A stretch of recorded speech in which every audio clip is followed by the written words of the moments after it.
नमस्कार दोस्तों, स्वागत है आपका स्टडी ऑनलाइन चैनल पर। दोस्तों, जैसा हम देख रहे थे पिछले वीडियो हमने देखे कि सिलसिला जो सूफी सिलसिले थे उसके बारे में हमने देखा। तो उसी दौरान हमने देखा था चिश्ती सिलसिले के बारे में, सुहरावर्दी सिलसिले के बारे में, सतारिया सिलसिले के बारे में। तो दोस्तों, उसी कड़ी को आगे बढ़ाते हुए आज हम देखेंगे कादरी सिलसिला और नक्शबंदी सिलसिले के बारे में, और जितने भी तथ्य एग्ज़ाम रिलेटेड हैं या जो एग्ज़ाम में आने लायक जो सवाल बनते हैं जहाँ से, वो सभी हम इस वीडियो में यहाँ कवर करेंगे। और दोस्तों, विश्वास दिलाता हूँ कि इस वीडियो से आगे जैसे जो कादरी सिलसिला और नक्शबंदी सिलसिला आज हम पढ़ेंगे, तो ये जो मैटर आज हम पढ़ेंगे उनसे बाहर शायद ही कोई क्वेश्चन आए। तो शुरू करते हैं कादरी सिलसिला। तो सबसे पहले कादरी सिलसिले के बारे में जानते हैं क्या। तो इसकी विशेषता देखते हैं। सबसे पहले तो इसको जो है इस्लाम का, कादरी सिलसिले को जो है इस्लाम का प्रथम रहस्यवादी,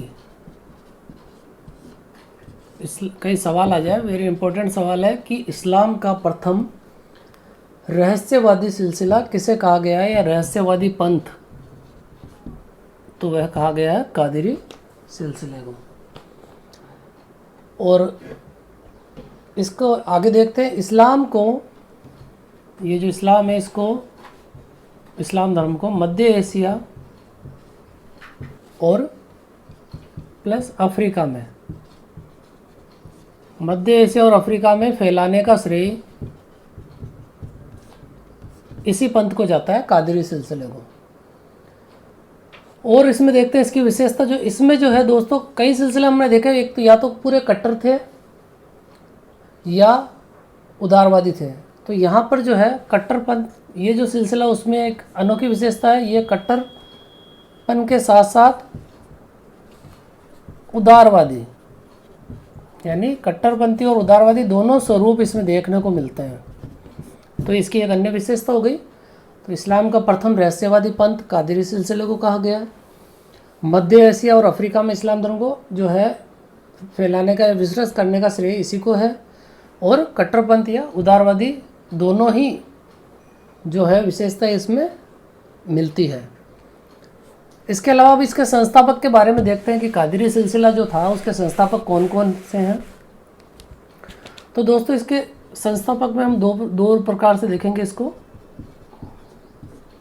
तो एक तो इसके संस्थापक, एक इसके भारत में संस्थापक, भारत में संस्थापक कौन थे, इसके भारत में संस्थापक कौन थे, अब देखते हैं। जो इसके संस्थापक थे दोस्तों, वह थे मुहीउद्दीन कादिर जिलानी। और जैसा इन्हीं के नाम पे कादरी सिलसिला, इस सिलसिले का नाम पड़ा। तो मुहीउद्दीन कादिर जिलानी जो थे, इनके संस्थापक थे। और इन्होंने जो अपना केंद्र बनाया था, बगदाद को बनाया था। इन्होंने अपना केंद्र जो बनाया था बगदाद को बनाया था, बगदाद इराक में। तो इनके बारे में दो विशेषताएं। संस्थापक जो थे कादरी सिलसिले के, मुहीउद्दीन कादिर जिलानी थे। केंद्र इन्होंने बगदाद को बनाया था। और इनको जो है दोस्तों 99 से ज़्यादा उपाधियाँ दी गई थी। इन्हीं मुहीउद्दीन कादिर जिलानी को 99 में से ज़्यादा उपाधियाँ प्राप्त थी, जिसमें से कुछ प्रमुख उपाधियाँ देखेंगे हम। इनकी जो है प्रमुख उपाधियाँ के बारे में देखते हैं। तो इनकी प्रमुख उपाधियों में देखो दोस्तों, पीरान ए पीर।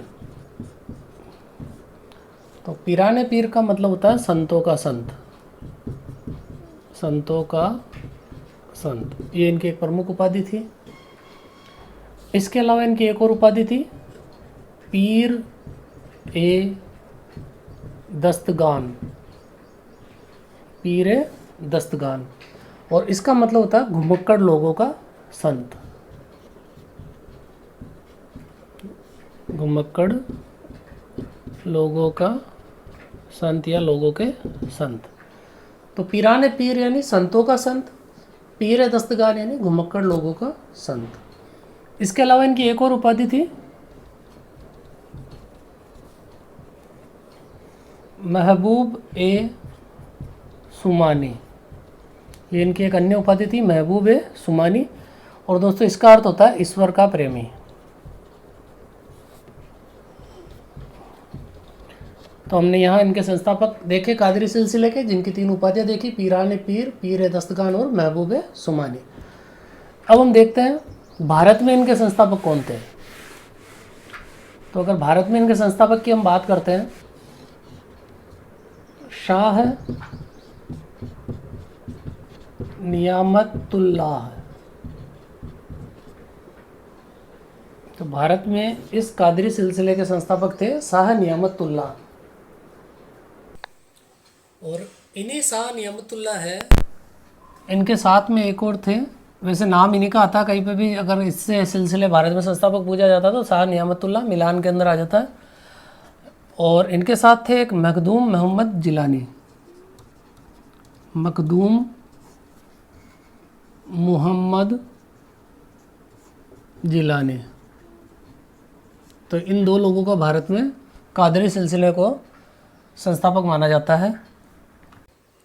अब हम कादरी सिलसिले के जो अन्य महत्वपूर्ण संत हुए थे उनके बारे में देखते हैं। तो सबसे महत्वपूर्ण संत थे इसमें शेख मूसा। इनके बारे में देखते हैं, शेख मूसा के बारे में। तो ये जो थे, एक तो अकबर के समकालीन थे। शेख मूसा जो थे अकबर के समकालीन थे।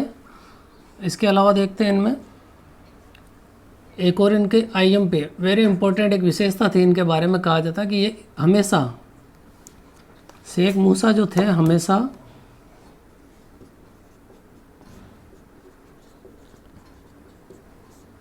स्त्रियों की वेशभूषा यानी स्त्रियों के कपड़े या स्त्रियों की वेशभूषा में रहते थे हमेशा।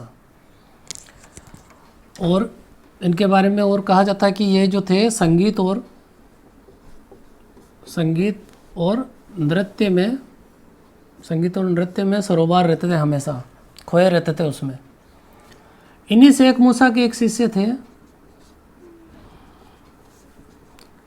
उनका नाम था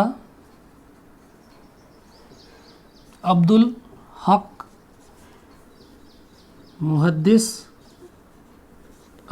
मुहद्दिस देहलवी। एक प्रमुख संत हुए थे, सूफी संत, वह थे शेख मूसा के शिष्य। अगर पूछा जाए कि अब्दुल हक मुहद्दिस देहलवी किनके शिष्य थे, तो ये शेख मूसा के शिष्य थे। तो अब हम देखते हैं इनके शिष्य जो अब्दुल हक मुहद्दिस देहलवी हैं, इनके बारे में देखते हैं। जैसे शेख मूसा जो थे वो अकबर के समकालीन थे, तो ये जो देहलवी जो सूफी संत है, ये है अकबर का जो बेटा था, पुत्र जो था जहांगीर, उसके समकालिक थे, जहांगीर के समकालिक। इसके अलावा देखते हैं इन्होंने एक किताब लिखी थी,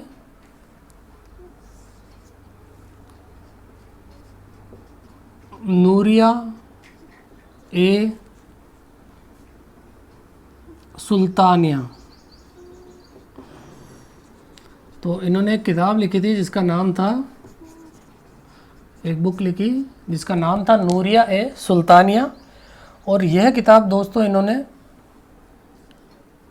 जहांगीर के कहने पर लिखी थी। जहांगीर के कहने पर अब्दुल हक मुहद्दिस देहलवी ने एक बुक लिखी, एक किताब लिखी, नूरिया ए सुल्तानिया। और यह जो बुक है यह सुन्नी सिद्धांतों पर आधारित है। अगर पूछ लिया जाए कि जो नूरिया सुल्तानिया किताब देहलवी साहब ने जो लिखी थी किस पर आधारित है, तो ये सुन्नी, शिया और सुन्नी जो 2 संप्रदाय से, उनमें सुन्नी जो थे उनके सिद्धांतों पर आधारित थी। तो दोस्तों ये हमने देखा अब्दुल हक मुहद्दिस देहलवी के बारे में, जहांगीर के समकालिक थे और उन्हीं के कहने पर नूरिया सुल्तानिया किताब लिखी इन्होंने, जो कि सुन्नी सिद्धांतों पर आधारित थी। इसके अलावा इन्होंने एक और किताब लिखी सूफी संतों की जीवनी पर, सूफी संतों की जीवनी तो ये भी इम्पोर्टेंट है, इन्होंने पूरी जीवनी लिखी इनकी। तो इस किताब का नाम था अखबारुल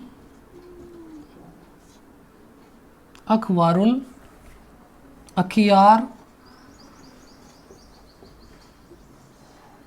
अखबारुल अखियार। ये किताब इन्होंने सूफी संतों की जो जीवनी है उस पर आधारित ये किताब इन्होंने एक और लिखी थी।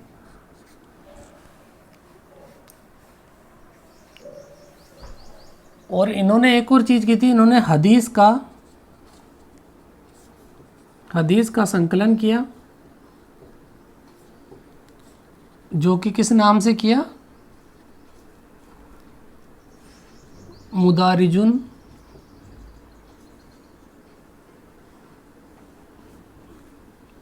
नुत्वा।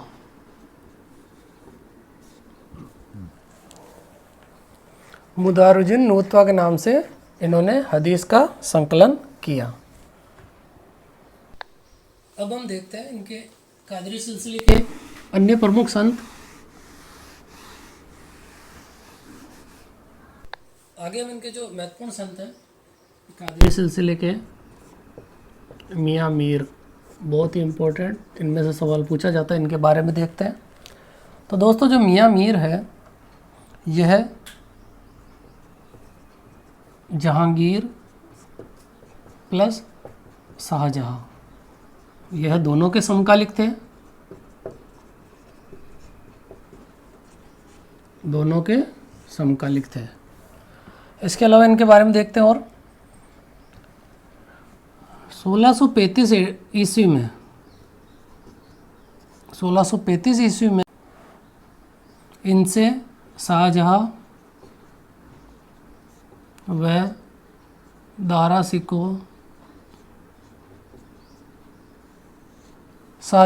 सिकों दोनों जो है मियाँ मीर से मिलने लाहौर गए थे। दोनों मियाँ मीर से मिलने लाहौर गए थे। और इनके बारे में एक बहुत ही प्रमुख जो लाइन आती है, बहुत इम्पोर्टेंट सवाल आता है जो हमेशा पूछा जाता है कि गुरु अर्जुन देव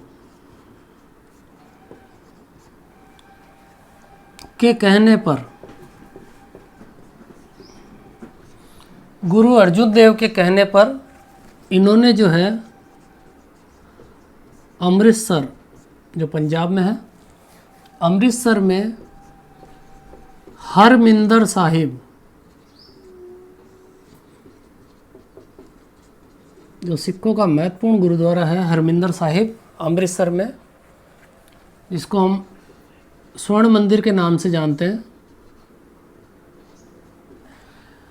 तो गुरु अर्जुन देव ने इनसे आग्रह किया मियाँ मीर से, तो इनको जो है मियाँ मीर को गुरु अर्जुन देव के कहने पर अमृतसर में हरमिंदर साहिब में जो गुरुद्वारा बना उसकी, हरमिंदर साहिब की नींव जो थी इन्होंने रखी थी। और दोस्तों ये मोस्ट इम्पोर्टेंट सवाल बनता है कि हरमिंदर साहिब की नींव किस सूफी संत ने रखी थी स्वर्ण मंदिर की? तो यह रखी थी मियाँ मीर ने। इसके अलावा अन्य संत देखते हैं कादरी सिलसिले के ही।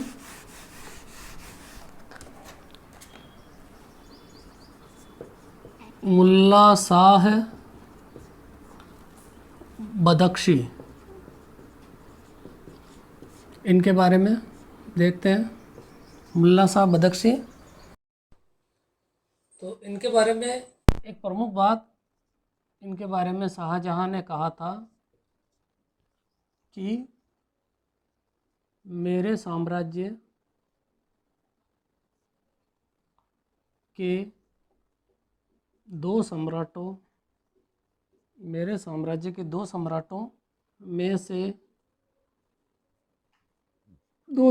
में से एक मुल्ला शाह बदख्शी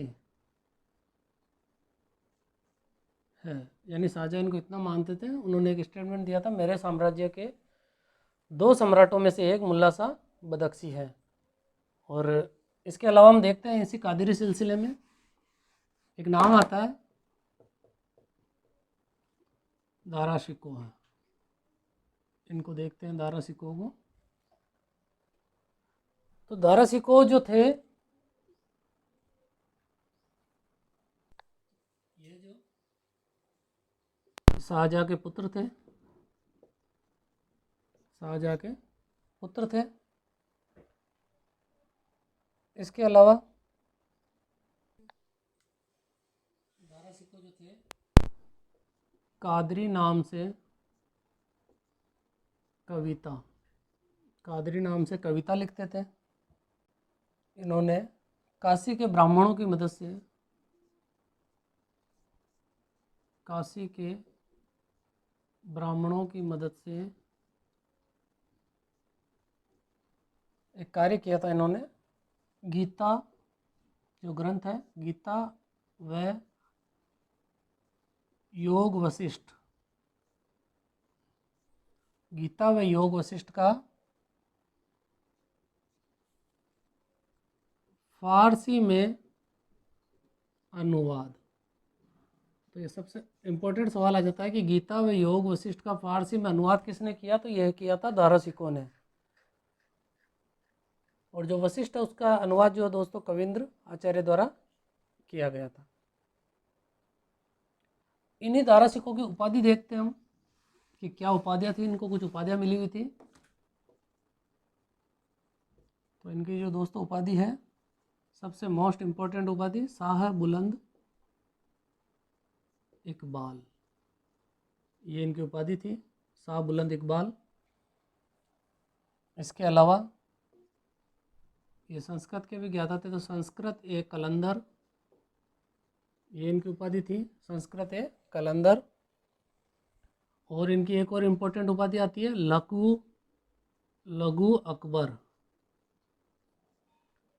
तीनों उपाधियाँ इंपॉर्टेंट है। शाह बुलंद इकबाल किसकी उपाधि थी? दारा शिकोह की। संस्कृत कलंदर दारा शिकोह। लघु अकबर जो है ये भी उपाधि जो थी दारा शिकोह की उपाधि थी। और ये लघु अकबर जो इनको कहा था, ये लेनपुल ने कहा था। सवाल आ जाए लघु अकबर किसने किसने कहा दारा शिकोह को? तो लेनपुल ने इसको लघु अकबर कहा था, यानी छोटा अकबर। इसके अलावा और देखते हैं। इसके अलावा इन्होंने जो है एक महत्वपूर्ण नाम आता है सिर्रे अकबर या सिर्रे असरार। ये भी इम्पोर्टेंट सवाल है दोस्तों। सिर्रे अकबर या सिर्रे असरार क्या है? तो ये दारा शिकोह द्वारा किया गया 52 उपनिषदों, जो उपनिषद थे, का फारसी में अनुवाद। 52 उपनिषदों का इसने फारसी में अनुवाद किया था। तो यह हो गया सिरे अकबर। इसके अलावा इन्होंने जो है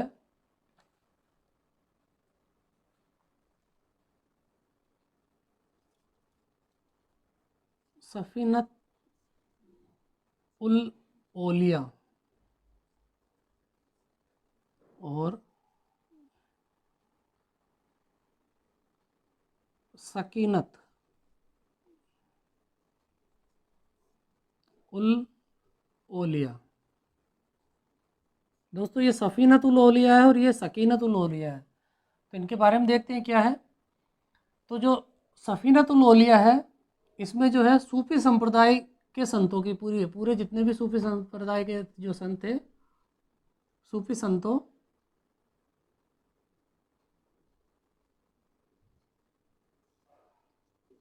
सूफी संप्रदाय के संतों की जीवनी, इन्होंने जो है सूफी संप्रदाय के संतों की जीवनी सफीनत उल ओलिया के नाम से है। और अगर सकीनत उल ओलिया आ जाए, ये क्या है? तो यह जो है केवल इसके अंदर कादरी संप्रदाय या कादरी सिलसिले के संतों केवल जो है कादरी जो सिलसिला है उनके संतों की जीवनी इसके अंदर मिलती है। तो हमने देखा दोस्तों कादरी सिलसिले के बारे में, इनमें हमने शेख मूसा, दारा शिकोह आदि को देखा। तो अब हम शुरू करते हैं अगला जो सिलसिला है, महत्वपूर्ण सिलसिला, नक्शबंदी सिलसिला। दोस्तों कादरी सिलसिले में जितने भी सवाल बनते हैं वो यहीं से आते हैं। नक्शबंदी सिलसिला, तो नक्शबंदी सिलसिले को देखते हैं हम। तो इस जो सिलसिला है इसकी विशेषताएं देखते हैं। तो सबसे पहले एक तो ये जो सिलसिला है सबसे कट्टर सिलसिला माना जाता है, सबसे कट्टर सिलसिला इसको माना जाता है। और इसके बारे में देखते हैं, यह जो है समा, जो हमने पहले देखा था, संगीत,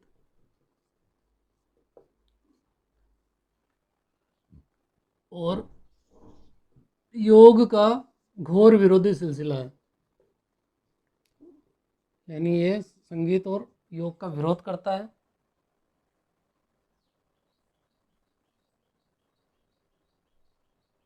और जैसा हमने पिछले सिलसिले देखे थे कि जिनमें, जैसे हमने दूसरे सिलसिले में देखा कि मनुष्य और ईश्वर को प्रेमी प्रेमिका का संबंध बताया था, उसको न रखकर इस सिलसिले में जो है मनुष्य और ईश्वर को मालिक व नौकर के संबंध में ये सिलसिला जो है विश्वास करता था।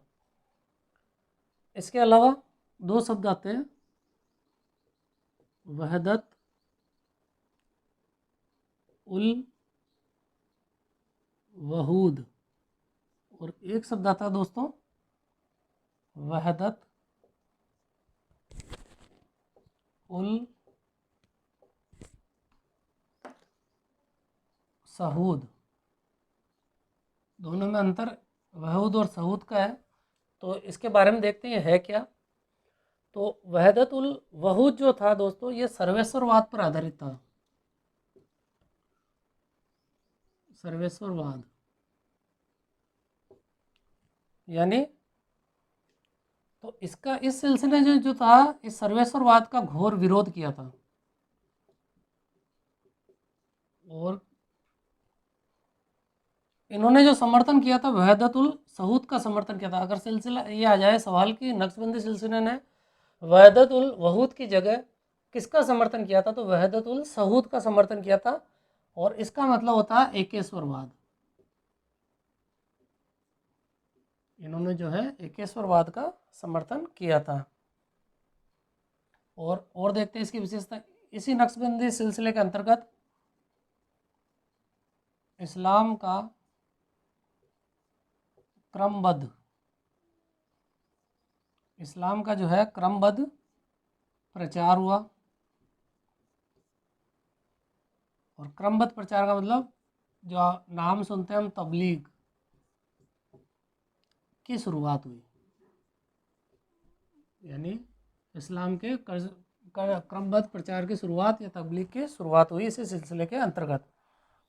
और देखते हैं ये जो सिलसिला था शरीयत का हूबहू, यानी जो शरीयत में लिखा है वह सारी बातें पालन किया करते थे, शरीयत का हूबहू पालन किया करते थे। और जो तबलीग जो थे उसके प्रमुख जो थे, प्रमुख व्यक्तियों के बारे में देखते हैं। हमने एक नाम सुना है यहाँ तबलीग, तो उसके बारे में देखते हैं। इनके दो व्यक्ति महत्वपूर्ण हैं। एक तो इनका नाम था शेख अहमद सरहिंदी, और एक थे शेख मूसा। ये दो लोग इनमें प्रमुख हैं। तो इस प्रचार करने में और इसकी शुरुआत हुई नक्शबंदी सिलसिले के अंतर्गत।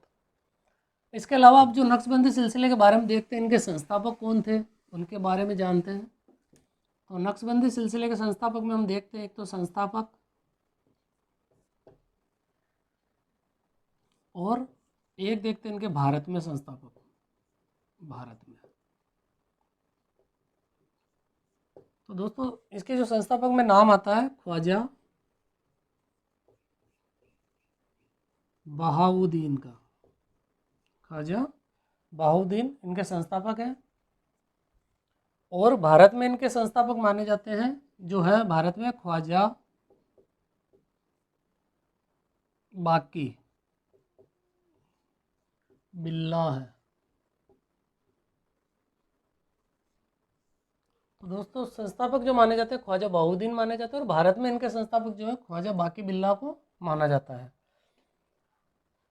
और ये जो थे पहले काबुल में थे, काबुल से ये दिल्ली आए, काबुल से ख्वाजा बाकी बिल्ला जो थे दिल्ली आए। और नक्शबंदी सिलसिले के बारे में और देखते हैं। नक्शबंदी सिलसिले के जो अंतर्गत एक तो बाबर का नाम आता है, ये भी मानता था, और एक आता है महत्वपूर्ण नाम आता है दोस्तों औरंगजेब। हमेशा सवाल पूछा जाता है औरंगजेब किस सिलसिले को मानता था या अनुनायी था, तो वह होता है, उसका आंसर होगा नक्शबंदी सिलसिला। जो बाबर थे वह नक्शबंदी सिलसिले में जो एक नाम आता है सूफी संत का, उनका नाम है उबैदुल्ला अबरार, उबैदुल्ला अबरार। ये बाबर जो थे इनके शिष्य थे। और जो औरंगजेब जो था दोस्तों वह था मीर मासूम का शिष्य। तो औरंगजेब के गुरु जो थे वह मीर मासूम थे, जो नक्शबंदी सिलसिले के थे, तो इनके शिष्य थे औरंगजेब।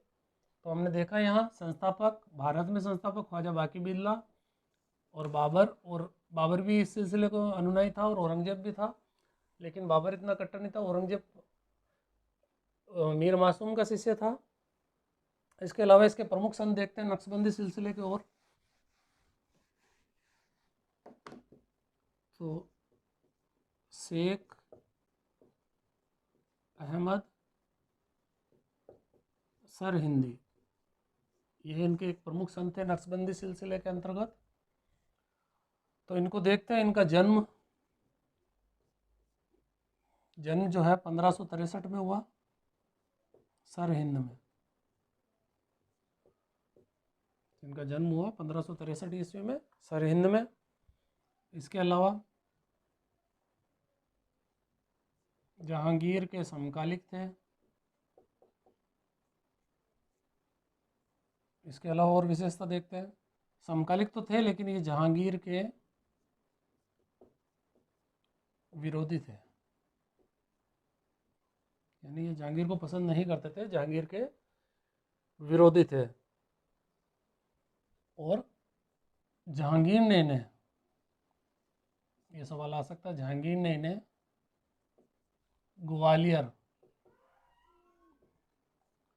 ग्वालियर की जेल में डाल दिया।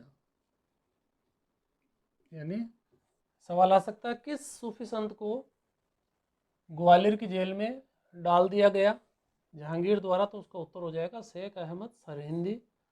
या ये सवाल बन सकता है कि जो शेख अहमद सरहिंदी को किस जो शासक था, मुगल शासक, उसने जेल में डलवा दिया, तो वह हो जाएगा शेख अहमद सरहिंदी। या नक्शबंदी सिलसिले के वह कौन से संत हैं जिनको मुगल शासक द्वारा, जहांगीर द्वारा जेल में डाल दिया गया, तो उसका भी आंसर हो जाएगा शेख अहमद सरहिंदी। इसके अलावा देखते हैं शेख अहमद सरहिंदी जो है स्वयं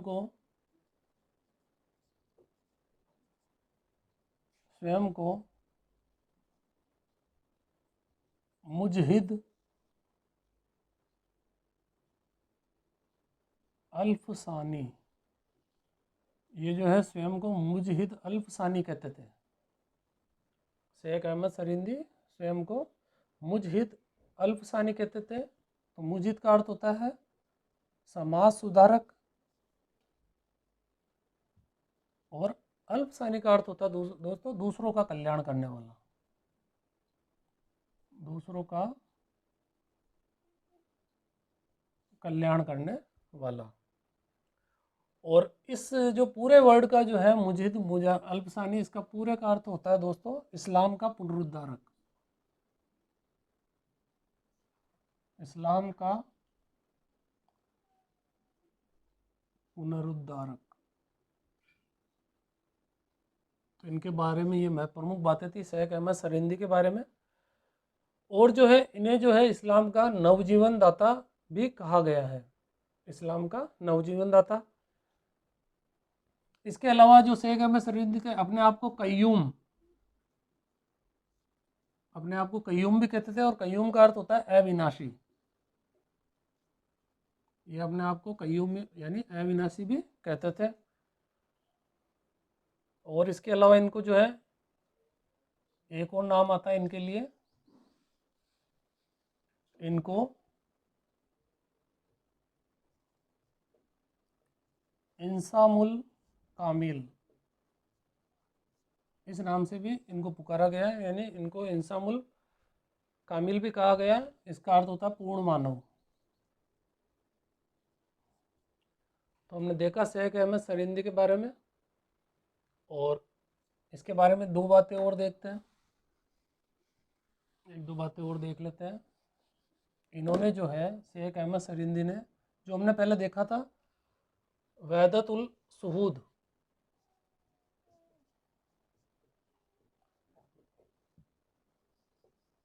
इसका इन्होंने समर्थन किया, वहदत उल सुहूद का इन्होंने समर्थन किया। इसका मतलब ईश्वर एक है।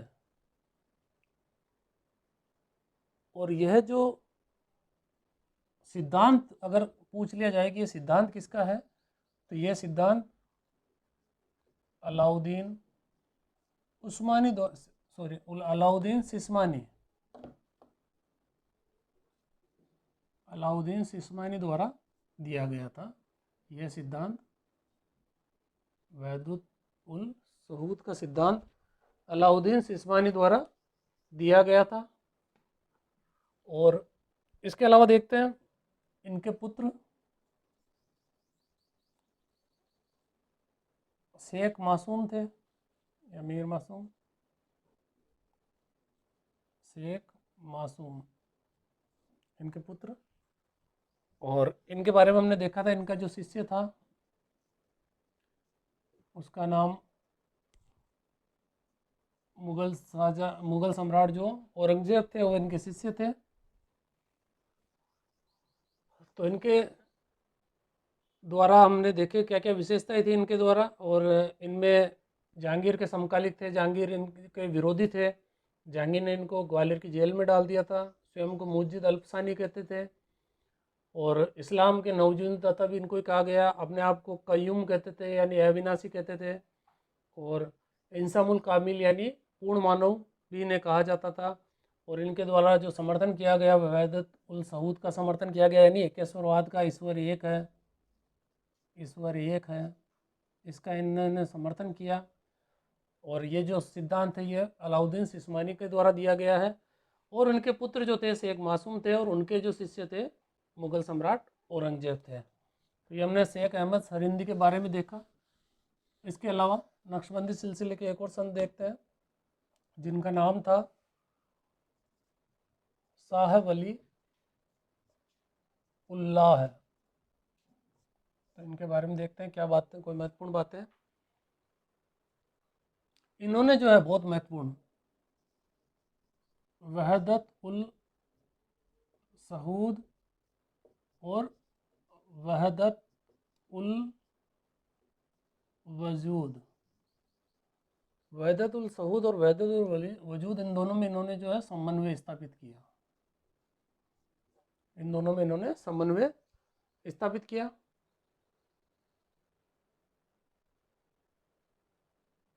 तो ये इनके बारे में महत्वपूर्ण बात थी। इसके अलावा इन्होंने जो है मराठों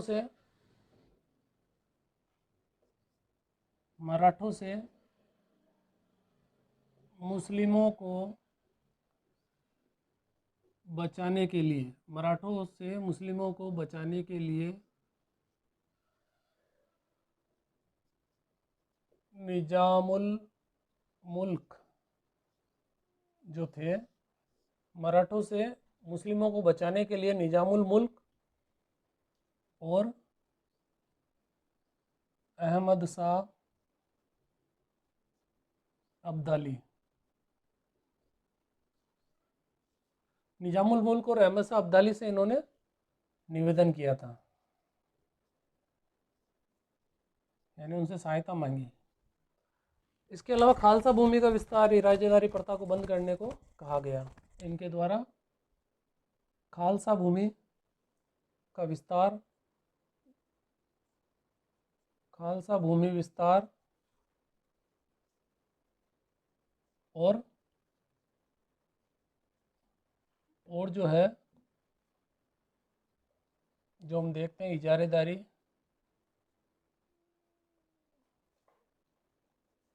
इन दोनों व्यवस्थाओं को जो है प्रथाओं को बंद करने को कहा गया था।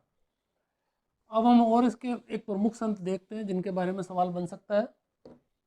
उनका नाम है मियाँ मीर दर्द।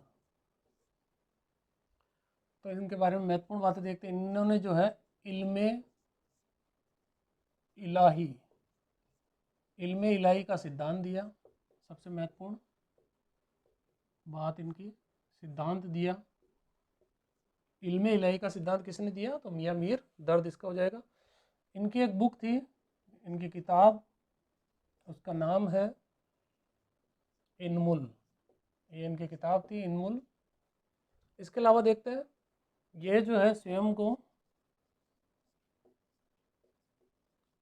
ईश्वर का दास कहते थे, स्वयं को ईश्वर का दास कहते थे। तो इनके बारे में यही महत्वपूर्ण चीज़ें हैं। मियाँ मीर दर्द किस सिलसिले के थे? तो नक्शबंदी सिलसिले के। मिलान में आ जाता कई बार मियाँ मीर दर्द, तो अपन मिलान में कर सकते हैं। ये जो थे नक्शबंदी सिलसिले के थे। इल्मे इलाही का सिद्धांत इन्होंने दिया। किताब जो इनकी थी इनमुल थी। इसके अलावा स्वयं को ये जो थे ईश्वर का प्रेमी या दास कहते थे। तो आज हमने देखा दोस्तों कादरी सिलसिला और नक्शबंदी सिलसिला, जिसमें हमने कादरी सिलसिले के जो संत थे उनके अब्दुल कादिर जिलानी और इनके बारे में देखा। उसके अलावा नक्शबंदी सिलसिला जो था इनमें हमने देखा शेख अहमद सरिंदी को, शेख मासूम को, मियाँ मीर दर्द को। तो दोस्तों आज इस वीडियो में इतना ही। आगे हम जो नेक्स्ट वीडियो आएंगे उसमें कलंदरिया जो संप्रदाय उत्सव उनके बारे में जानेंगे।